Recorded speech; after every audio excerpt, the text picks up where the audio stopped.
Hello, everybody. We're letting in people. Just waiting for the last ones to join.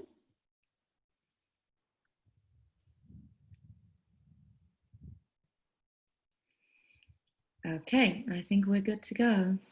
Hi, everybody, again. Welcome to our very first Thursday session of our very first digitally held job fair. Today we have Nancy Batens with us, and just first for house rules. By participating in this event, you're aware that you're being recorded, and the recording will be used for educational purposes until the 31st of July. It will be saved on our private YouTube channel, so you will be able to watch them later. My co-moderator, Loretta, is collecting questions from you in the chat box, and yeah, so please feel free to post them there. And last but not least, please, as you all know, as you've heard multiple times, please mute your micro and put off your camera during the meeting to avoid bandwidth problems. So Nancy Batens is today with us, giving us a little training, because she's been giving trainings in communication and management for the last 20 years.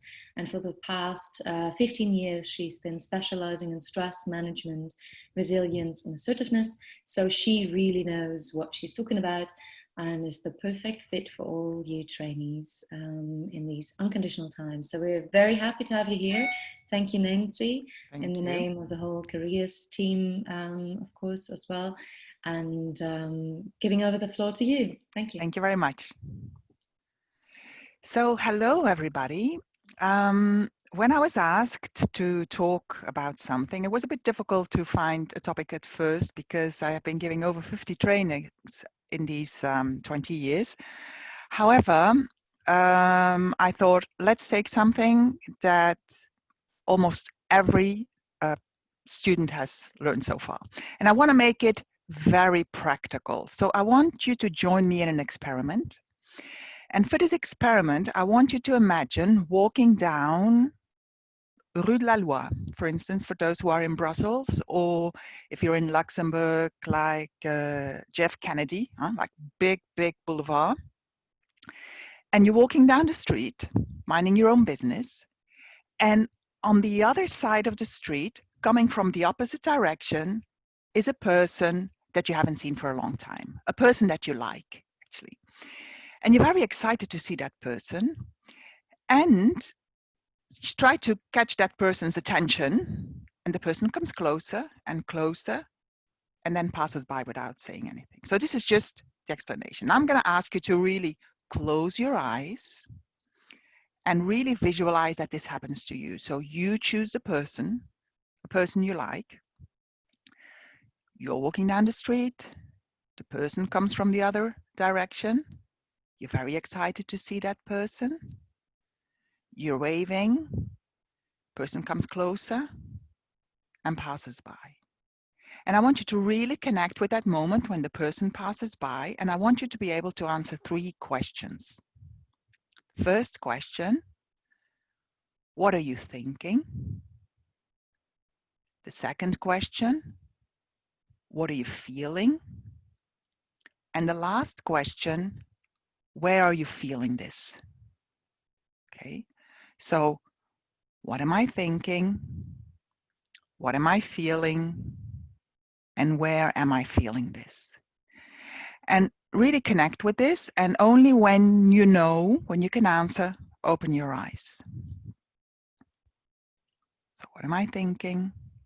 What am I feeling? Where am I feeling this?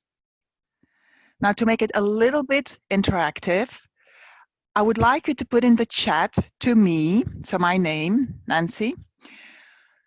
First question, do you think the person saw you, yes or no? Just put that in the chat first. So do you think the person saw you, yes or no?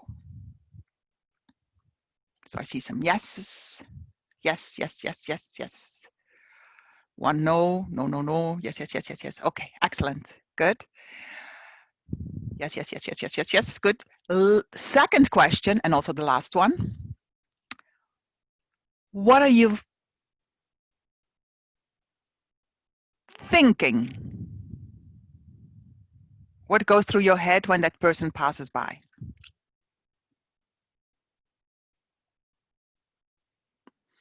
Maybe hasn't noticed. Why is he ignoring me? I'm reading quickly because it goes quickly. Why? What happened? Why ignoring?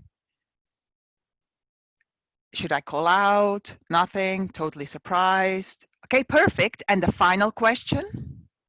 What are you feeling?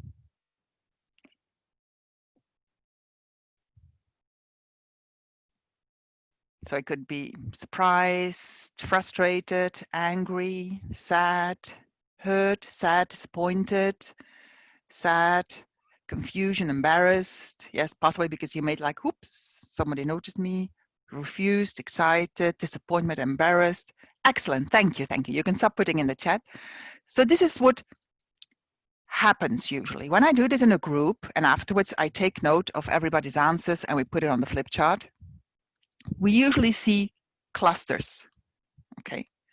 So we see if you think that the person saw you but didn't recognize you or didn't react.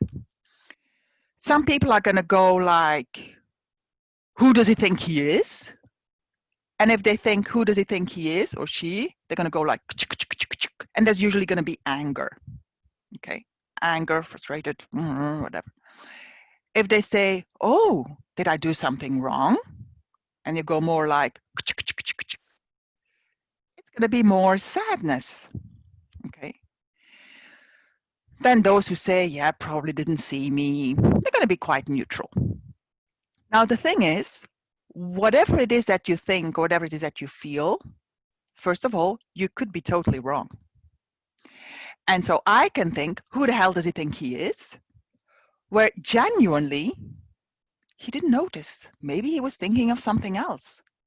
But possibly, because I think, who the hell does he think he is? Next time I see him, I'm already going to behave in a certain way. Maybe a little bit defensive or even a bit aggressive. Now, what does this mean? It's actually your thought that's going to determine your feeling, and it's going to be determining your behavior. Meaning, a situation plus the interpretation, and actually that's what we do here, we interpret the situation. He saw me, he didn't see me, who does he think he is, and so on and so forth. It's going to cause your emotion. And I repeat, it could be wrong. Okay. Now, this is the experiment, and then let me tell you what happened to me.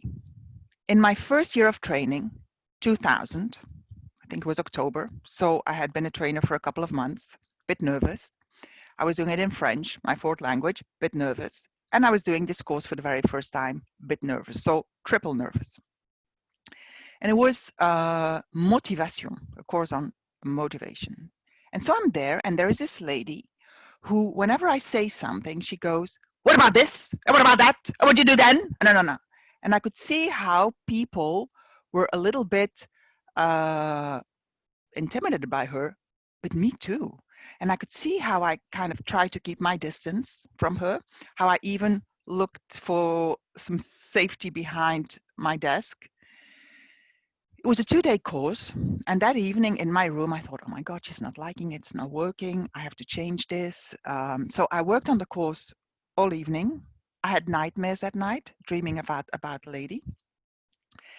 And well, it was like not good. But it's not so easy to rework a course you're giving for the first time. Next morning, I'm in the training room, having a coffee, and I'm there all by myself. Who comes in first? The lady. Holding the table, a bit nervous. First thought was, there's no witnesses.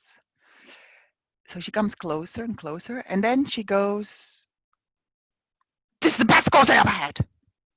And I thought, like, what? The best course she ever had? And I worked on this all evening, and I didn't sleep all night. So you see what happened to me. Situation, the lady speaking a certain way. My interpretation, she doesn't like it.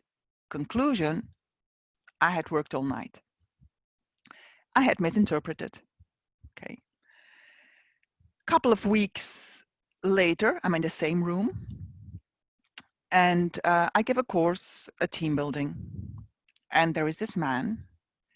There's all heads of units and one director, and one head of unit is reading something like Hello magazine really in front of me during the training. Obviously not paying attention. And I could notice the voices in my head. Who do they think they are? And it's not because, and And I thought, Nancy, let's check. Luckily, he was in the same room as where the lady was, so it was still fresh in my memory. So during the coffee break, I go to the guy and I go, excuse me, is there a problem? Like inside thinking, but outside as neutral as possible. And then he goes, no. I'm listening. It's just a message to my boss that I don't want to be here. Abo. So of course, I still thought it was not really appropriate, but it was again proof of don't believe everything you think. Because if I had taken it personally, I probably would have been a bit defensive, possibly aggressive, and it would have gone on from there. So a bit later, I saw in a shop this frame. I'm not sure if you can see it. Don't believe everything you think. And it has become one of my mottos, actually. And it's still in my office, hanging in front of me. I actually have a free training on that on the website. You can look there. And so it's really important. Don't believe everything you think. And it's key for many, many, many aspects in our life. So let me tell you why it is so important. First of all, stress management. Stress management, in most of the cases, it's not what happens to you that causes a stress. It's how you look at what happens to you that causes a stress. So your interpretation of the situation. So maybe when you feel stressed, it could be useful to say, okay, I feel stressed. What am I thinking? And then check, is this true or not? Check your thoughts and then take it from there. And that already could be very helpful.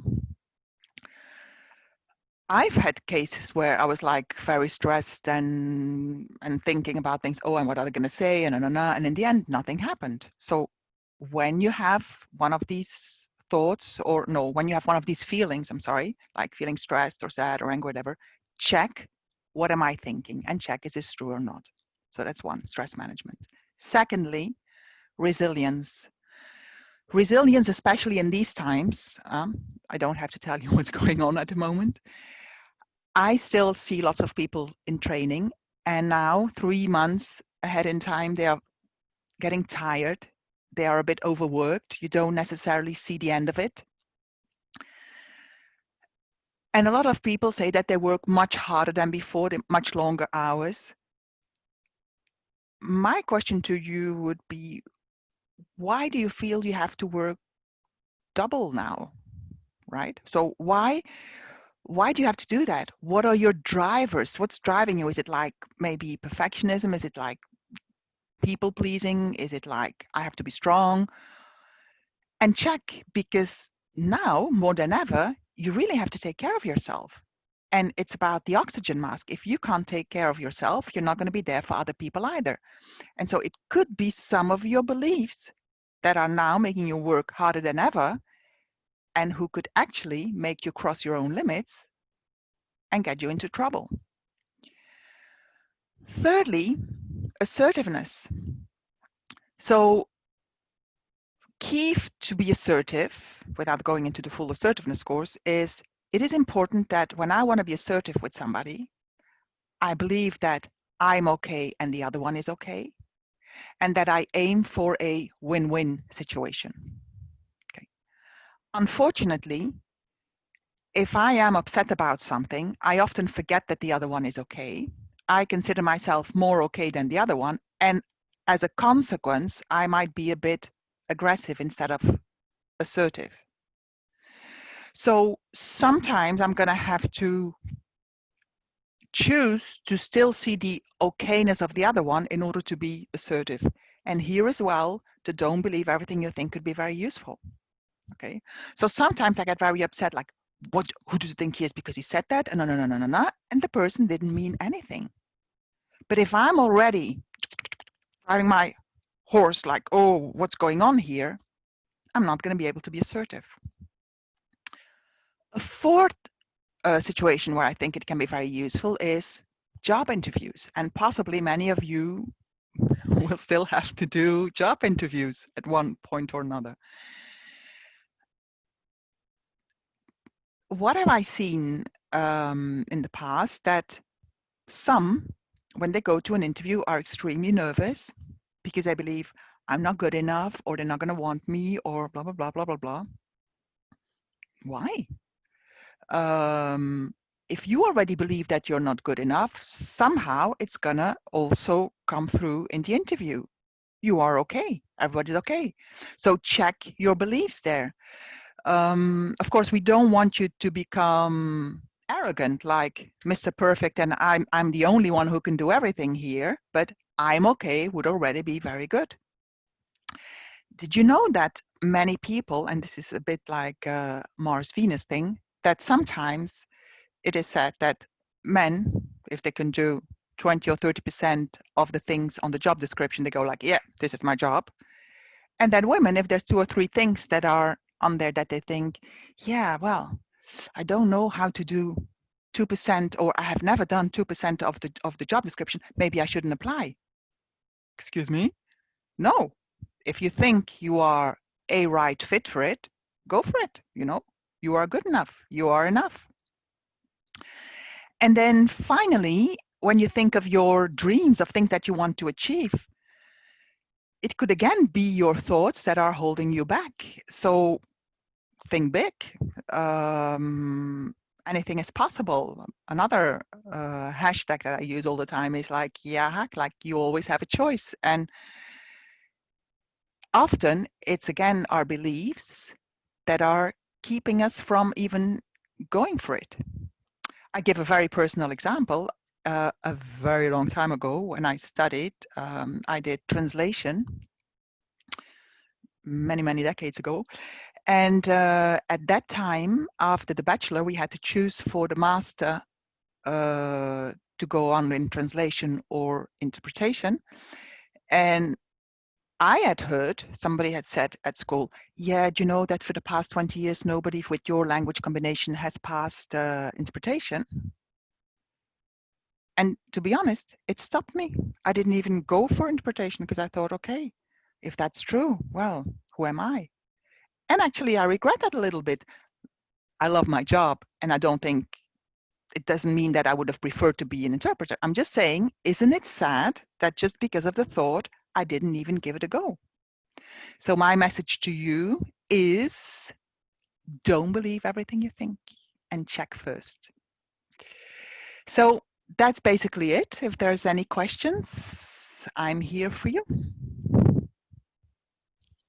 Thank you, Nancy. We had indeed quite a few questions. I'm just directly going to jump into them. How would you know whether you're jumping on conclusions through your own self-interpretation or following a good gut feeling?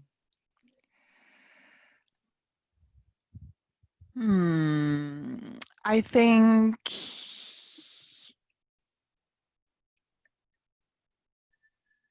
if you practice this a little bit, if you are mindful, you know, if you are a person who has a good self-assessment, who's aware of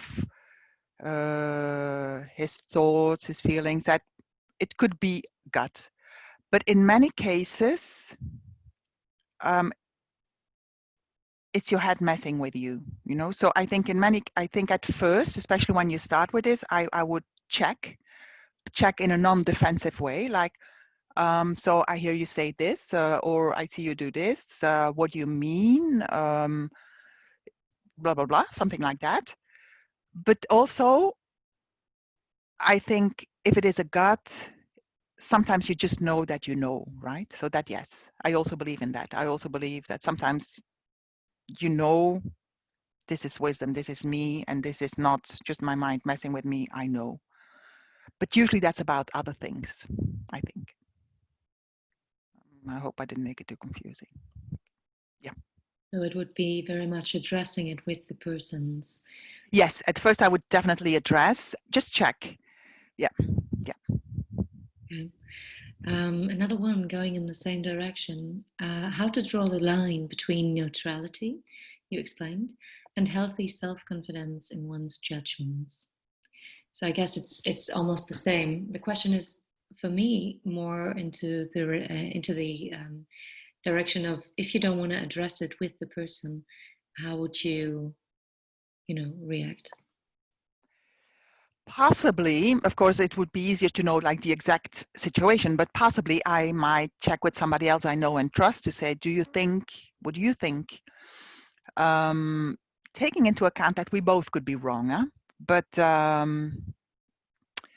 yeah, sometimes you don't want to address it with a person, that's true. But what I think we sometimes forget is that I cause my own stress often. So suppose that I think that you don't like me or you did something that hurt me, and I don't want to address this with you. At some point, I still have to let go at some point, because if I keep on thinking she doesn't want me, I did something wrong, I'm going to be causing my own stress. So I can choose not to address it with you, but then also at the same time, I think for my own sanity, I also have to decide to let it go. I can still choose not to deal with you in the future, that yes, but sometimes the risk is when you don't address it with a person or anybody else, that it also keeps on taking space in your head and that you're going to create more stress. Slightly different. How do you recognize a burnout, and how would you address it in a preventive way, beyond taking a break or holidays? But you definitely will need to take a break, even though it's not immediately like months or so. There's a lot of information and articles on this on my website, but to say it briefly,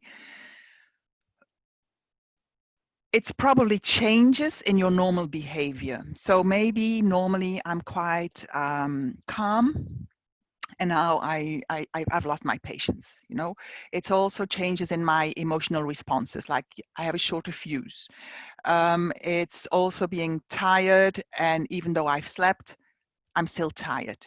It's slowing down. It's changes from how it was before, and these changes can be mental, emotional, physical. It can be what else? There was just something that came to my mind, a typical one, but I got lost.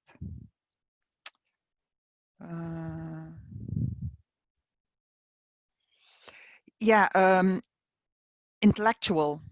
You get a little bit dumber. You cannot remember things so easily. You forget. You cannot concentrate so well.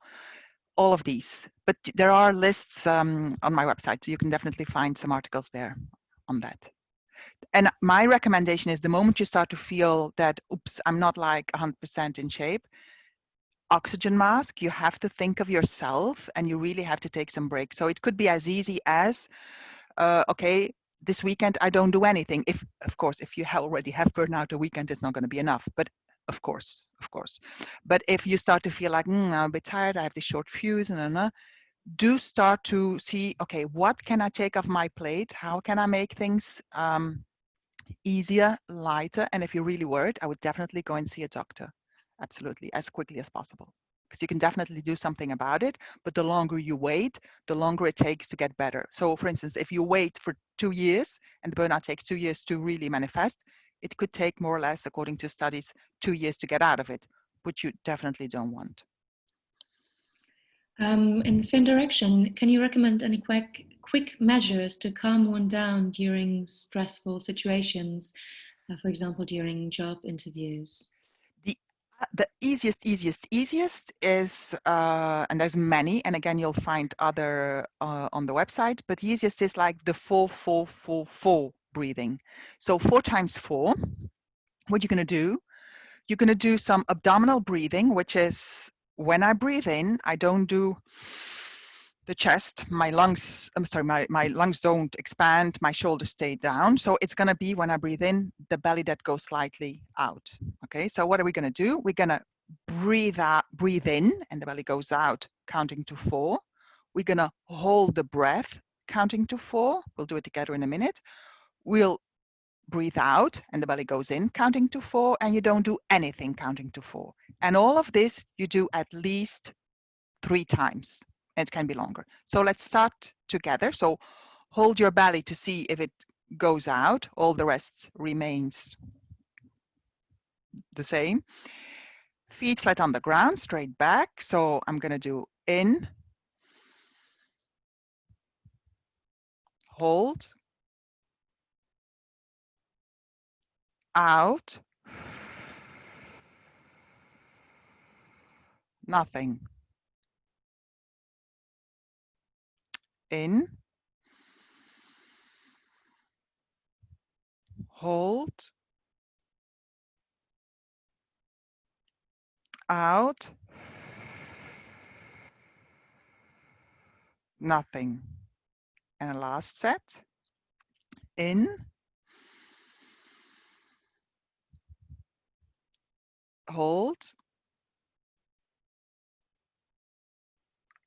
out, nothing.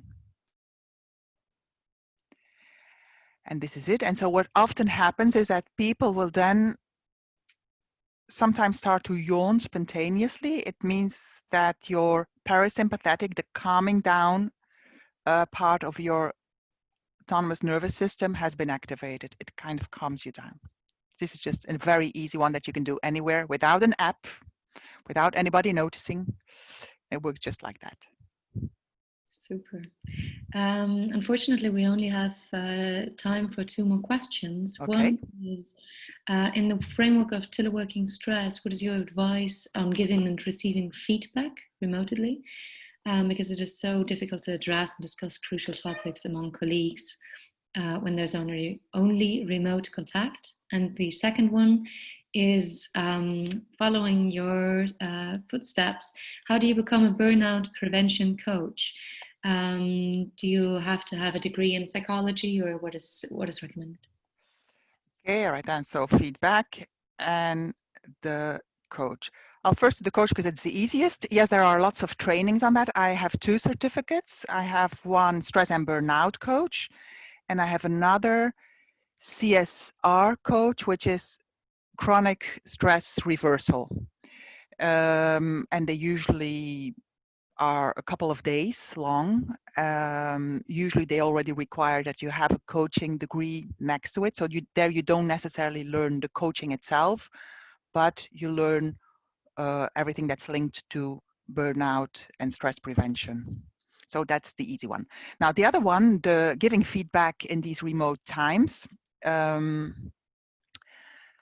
So I repeat, if I want to be assertive, it is important that I see the okayness of the person and that I have the win-win in mind. So suppose I'm the feedback giver. Now we have to take in mind that for the person who receives the feedback, it's not always easy to receive it, even though there's good intentions. Now, just imagine what we said before. Suppose the person has been working very hard for the last time and is more stressed already. This could mean that he or she is going to react even worse to the feedback because already they're stressed because of Zoom, because of the insecurity, the anxiety, and so on and so forth. So it's going to be easier for me to give you feedback. Suppose I have to give feedback to you if already we have a good relationship. So if already I see your okayness, if already you see my okayness. So I think it's important before giving feedback that all that is covered, you know. So do we have that good atmosphere? Do we also talk at other moments? Also, it helps to give feedback, especially constructive feedback, that at other times I have also given positive feedback. I think positive feedback is very much underrated. Sometimes people are only going to say something when they don't like something.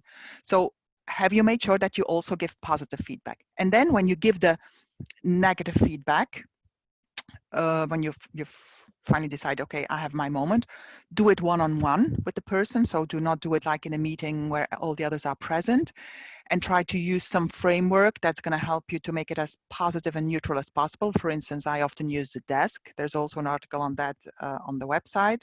You can use also nonviolent communication, just to take into account certain things that will not provoke even more defensiveness from the other one. But really like see it as, this is my view, and be open also to a reaction from the other one. He or she may not agree. Voila, that's as short as possible. Super. Thank you so much. I think that was very insightful and actually nice to have all these breathings in between. I didn't expect that, but we're going to collect all the questions which were addressed and which couldn't be answered in the session. And again, thank you so much. And thank you very much. And all the best. Take care of yourselves. Bye-bye. Thank you very, very much, Nancy, for taking part in our very first engaging workshop part of the Job Fair. Now my audio works. It was stressful at the beginning. But as we've seen, we've all become more well-rounded professionals and people as a result. Thank you very much for everything. Thank you very